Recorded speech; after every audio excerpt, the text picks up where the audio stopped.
আসসালামু আলাইকুম ওরহমতুল্লাহ। আলহামদুলিল্লাহ, সমস্ত প্রশংসা সেই মহান রব্বুল আলামিনের জন্য, যিনি আমাদের সৃষ্টি করেছেন এবং মুসলিম হিসেবে জীবন ধারণের সুযোগ দিয়েছেন। দরুদ ও সালাম বর্ষিত হোক আমাদের প্রিয় নবী হজরত মোহাম্মদ সাল্লাল্লাহু আলাইহি ওয়াসাল্লামের উপর। প্রিয় দর্শক, আজকের ভিডিওতে আমরা এমন কিছু বিশেষ আমল বা কাজের কথা জানব যা একজন মুমিন ব্যক্তিকে তার মৃত্যুর পরেও কবরে শুয়ে নেকি বা সওয়াব এনে দিতে থাকে। এই কাজগুলো ইসলামে সাদকায়ে জারিয়া বা প্রবহমান সদকা নামে পরিচিত। জীবদ্দশায় আমাদের নেক আমলের দরজা খোলা থাকে, কিন্তু মৃত্যুর সাথে সাথেই আমাদের সকল আমলের দরজা বন্ধ হয়ে যায়। তবে আল্লাহর অশেষ রহমতে কিছু কাজ আছে যার সওয়াব মৃত্যুর পরেও আমাদের আমলনামায় যোগ হতে থাকে। রাসূলুল্লাহ সাল্লাল্লাহু আলাইহি ওয়াসাল্লাম বলেছেন, যখন কোনো মানুষ মারা যায় তখন তার ৩টি আমল ছাড়া সৎ আমল বন্ধ হয়ে যায়। ১. সাদকায়ে জারিয়া, ২. উপকারী জ্ঞান এবং ৩. সৎ সন্তান যে তার জন্য দোয়া করে। এই হাদিস ও অন্যান্য বিশুদ্ধ হাদিসের আলোকে আমরা এমন ৬টি কাজ নিয়ে আলোচনা করব যা মৃত্যুর পরেও আপনার জন্য সওয়াব বয়ে আনবে। নেকি লাভের ৬টি উপায়। উপায় ১. উপকারী জ্ঞান বিতরণ, এলম শিক্ষা দেওয়া।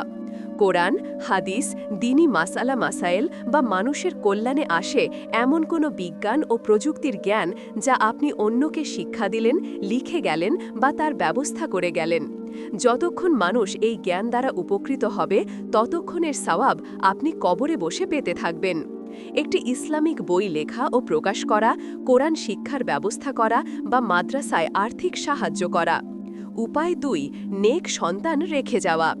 এমন সন্তান রেখে যাওয়া যারা সৎ, আল্লাভীরু এবং মা বাবার মৃত্যুর পরেও তাদের জন্য নিয়মিত আল্লাহর কাছে ক্ষমা ও রহমতের দোয়া করে। মা বাবার উত্তম শিক্ষা ও আদর্শের ফল হিসেবেই এমন সন্তান গড়ে ওঠে। রাসূল সাল্লাল্লাহু বলেন, মৃত্যুর পর কোনো বান্দার মর্যাদা বৃদ্ধি করা হয়। তখন সে বলে, হে আমার রব, এ পুরস্কার কোন আমলের বিনিময়ে? তখন বলা হবে, তোমার সন্তান তোমার জন্য ক্ষমা প্রার্থনা করেছে। আদাবুল মুফরাদ ৩৬। উপায় ৪. মসজিদ নির্মাণ, মেরামত বা সাহায্য করা। মসজিদ হল আল্লাহর ঘর ও ইসলামের কেন্দ্র। মসজিদ নির্মাণে বা তার প্রয়োজনীয় কাজে অর্থ দিয়ে সাহায্য করলে যতদিন সেখানে নামাজ, জিকির ও দ্বীনি আলোচনা চলবে ততদিন এর সওয়াব নির্মাণকারী পেতে থাকবেন। এটি সাদকায়ে জারিয়ার শ্রেষ্ঠ উদাহরণগুলোর মধ্যে একটি। উপায় ৪. জনকল্যাণমূলক কাজের ব্যবস্থা করা, পানি, রাস্তা, বৃক্ষরোপণ। যেসব কাজ মানুষের দৈনন্দিন জীবনে সহজে উপকার বয়ে আনে, যেমন পানির ব্যবস্থা করা, কূপ খনন করা, টিউবওয়েল স্থাপন করা বা পানির ফিল্টার বসিয়ে দেওয়া। রাস্তা নির্মাণ ও মেরামত, মুসাফির বা সাধারণ মানুষের চলাচলের সুবিধার জন্য রাস্তা বা কালভার্ট নির্মাণে সাহায্য করা। বৃক্ষরোপণ, ফলদ বা ছায়াদানকারী গাছ লাগানো, যা থেকে মানুষ ও অন্যান্য প্রাণী উপকৃত হয়। উপায় ৫. দ্বীনি কিতাব বা কোরআন বিতরণ। কোরআনুল কারিম বা সহি ইসলামিক বই কিনে অন্যকে দান করা। যতদিন সেই বই পড়ে মানুষ দ্বীনের জ্ঞান অর্জন করবে এবং আমল করবে ততদিন দানকারী সওয়াব পেতে থাকবে।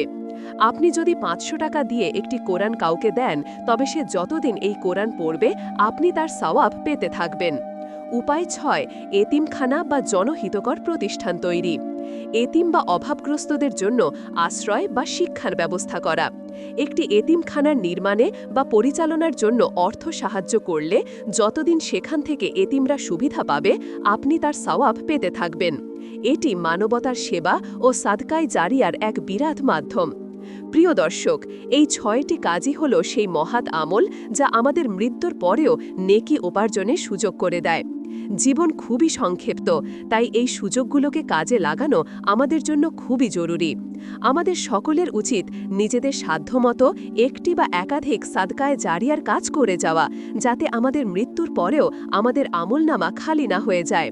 আমাদের সম্পদ যেন শুধুমাত্র আমাদের ভোগের জন্য না হয়ে আমাদের অনন্তকালের পাথেয় হয়। আল্লাহ সুবহানাহু ওয়া তাআলা আমাদের সকলকে এই সাদকায়ে জারিয়ার কাজগুলো করার এবং আমাদের নেক আমল কবুল করার তৌফিক দান করুন। আমিন। ভিডিওটি ভালো লাগলে একটি লাইক দিন, কমেন্টে আপনার মতামত জানান এবং অন্যদের উপকারার্থে শেয়ার করুন। আমাদের চ্যানেলটি সাবস্ক্রাইব করে পাশে থাকা বেল আইকনটি প্রেস করে দিন